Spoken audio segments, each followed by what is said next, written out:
여러분, 안녕하세요. 오늘은 한국 축구계를 뜨겁게 달구고 있는 논란의 중심, 대한축구협회, KFA, 회장 선거 결과에 대해 이야기해 보겠습니다. 정몽규 회장이 다시 한번 대한축구협회장으로 선출되었습니다. 하지만 이번 당선은 축하받기보다는 것엔 비판과 팬들의 실망을 불러일으키고 있습니다. 축구인들의 압도적인 지지를 받았지만 정작 팬들은 등을 돌리고 있습니다. 대체 왜 이런 일이 벌어진 걸까요? KFA의 운영 방식, 팬들과의 소통 부족, 그리고 축구 발전을 위한 실질적인 변화가 부족하다는 지적이 계속해서 나오고 있습니다. 그렇다면 이번 결정이 한국 축구의 미래에 어떤 영향을 미칠까요?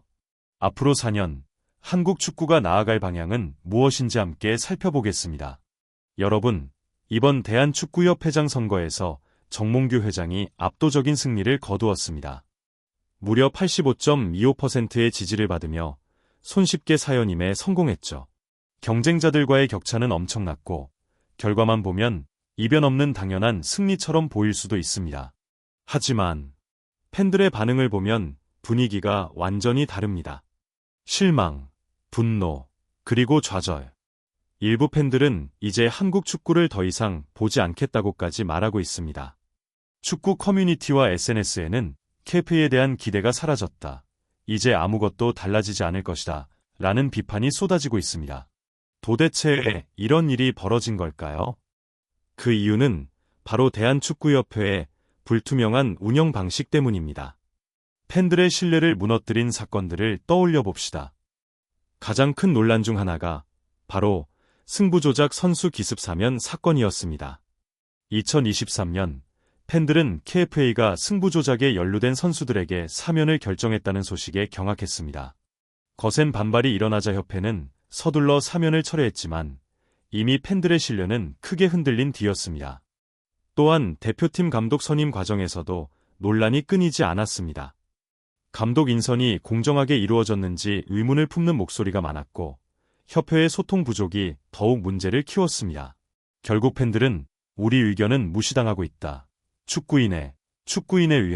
축구인을 위한 협회라며 K에 대한 불신을 키워왔던 것이죠. 그렇다면 정몽규 회장의 사연임이 앞으로 한국 축구에 어떤 영향을 미칠까요? 과연 그는 팬들의 신뢰를 되찾을 수 있을까요? 계속해서 분석해 보겠습니다. 자, 여기서 한 가지 의문이 생깁니다. 팬들의 반발이 이렇게 거센데 도대체 왜 정몽규 회장은 다시 한번 축구인들의 압도적인 선택을 받았을까요? 해답은 바로 실리적인 판단, 현실적인 선택에 있습니다. 우리가 아무리 개혁을 외쳐도 축구라는 스포츠는 결국 돈이 있어야 움직입니다. 아무리 좋은 계획을 세워도 재정적 뒷받침이 없으면 실현될 수 없습니다. 그런 점에서 축구계는 냉정한 결정을 내릴 수밖에 없었습니다. 정몽규 회장은 현대산업개발회장으로서 강력한 자금 동원력을 가진 인물입니다. 특히 이번 선거에서 그는 천안 축구종합센터 완공을 위해 개인적으로 50억 원을 투자하겠다고 약속했죠. 그런데 다른 후보들은 어떻습니까? 허정무, 신문선 후보 모두 외부 스폰서를 유치하겠다고 했지만 실제로 얼마나 확보할 수 있을지에 대한 구체적인 계획은 제시하지 못했습니다. 결국 지금 당장 실행 가능한 공약이 무엇인지 고려한 축구인들은 현실적인 선택을 하게 된 것입니다. 또 하나 중요한 이유는 바로 축구 행정 경험과 국제적인 외교력입니다. 정몽규 회장은 피파와 AFC에서 활동하며 국제축구계에 상당한 인맥을 구축한 인물입니다. 그가 공약으로 내건 2031 AFC 아시안컵과 2035 여자 월드컵 유치는 단순한 구호가 아니라 그가 실제로 추진할 수 있는 프로젝트라는 점에서 축구인들에게 신뢰를 얻었습니다. 팬들은 변화를 원했지만 축구인들은 현실을 고려해야 했습니다. 이상적인 개혁보다는 당장 축구계에 필요한 자금과 인프라, 실행력을 우선한 것입니다. 그러나 이 선택이 과연 한국 축구를 더 나은 방향으로 이끌 수 있을까요? 정몽규 회장이 이번엔 진정한 변화를 만들어낼 수 있을까요? 이제 다음에서 더 깊이 분석해 보겠습니다. 자, 선거에서 압도적인 승리를 거뒀다고 해서 앞으로의 길이 순탄하다는 뜻은 아닙니다. 오히려 지금부터가 진짜 시험대입니다. 이번이 정몽규 회장의 마지막 임기라는 점에서 그는 반드시 확실한 성과를 내야 합니다. 그렇다면 과연 정몽규 회장은 앞으로 4년 동안 어떤 과제를 해결해야 할까요? 첫 번째 과제는 바로 K리그 승강제의 완전한 정착입니다. 현재 K리그는 K리그 1부터 K리그 2까지 승강제가 도입되어 있지만 그 아래 리그들은 여전히 제한적인 운영을 하고 있습니다. 하지만 축구 선진국들은 탄탄한 하부리그 시스템을 바탕으로 유망주를 길러내고 있죠. K리그 3부터 K리그 7까지의 승강제를 더욱 체계적으로 정비하고 지역 클럽들이 성장할 수 있도록 지원해야 합니다. 그래야만 한국 축구의 저변이 더욱 넓어질 수 있습니다. 두 번째 과제는 천안 축구종합센터의 성공적인 완공입니다. 하지만 중요한 것은 이 프로젝트가 유소년 축구 발전 예산을 갉아먹지 않도록 해야 한다는 점입니다.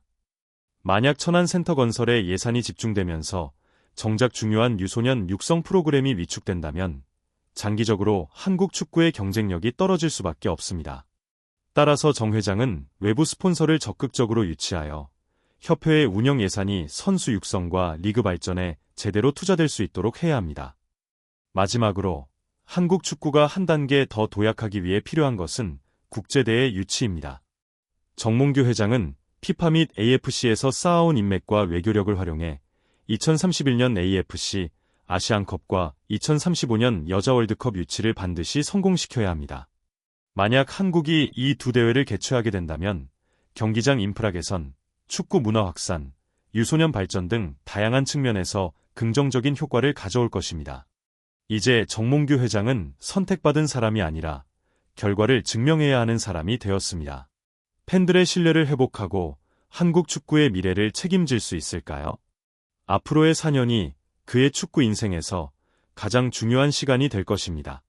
지금 팬들의 분노, 실망, 좌절감, 충분히 이해할 수 있습니다. 한국 축구가 더 나아지길 바라는 마음에서 KFA의 운영 방식에 대한 비판이 나오는 것도 당연합니다. 하지만 그렇다고 해서 우리가 한국 축구를 외면해야 할까요? 한번 생각해 보십시오. 손흥민, 김민재, 이강인. 그들은 단순한 축구 선수가 아닙니다. 그들은 대한민국의 자랑이자 온 국민에게 희망과 감동을 선사하는 선수들입니다. 월드클래스 선수로 성장하기까지 수많은 어려움을 견뎌내고 세계 무대에서 대한민국의 이름을 빛내고 있습니다. 그리고 그들의 뒤에는 언제나 팬들의 뜨거운 응원이 있었습니다. 한국 축구가 더 나은 방향으로 나아가야 한다는 점에는 이견이 없습니다. 하지만 우리가 축구를 등진다면 결국 피해를 보는 것은 선수들, 유소년들, 그리고 한국 축구의 미래입니다. 오히려 팬들의 관심과 응원이 있어야 KFA도 변할 수 있고 한국 축구가 발전할 수 있습니다. 축구는 팬들이 만들어가는 스포츠입니다. 우리가 외면하는 순간 한국 축구는 더 나아갈 힘을 잃게 됩니다. 그렇기에 우리는 더 강한 목소리로, 더 큰 열정으로 한국 축구를 지켜봐야 합니다. 한국 축구의 미래는 결국 팬 여러분에게 달려 있습니다. 자, 그렇다면 한국 축구의 미래는 어떻게 될까요? 그 답은 바로 KFA의 변화와 팬 여러분의 끊임없는 응원 속에 있습니다.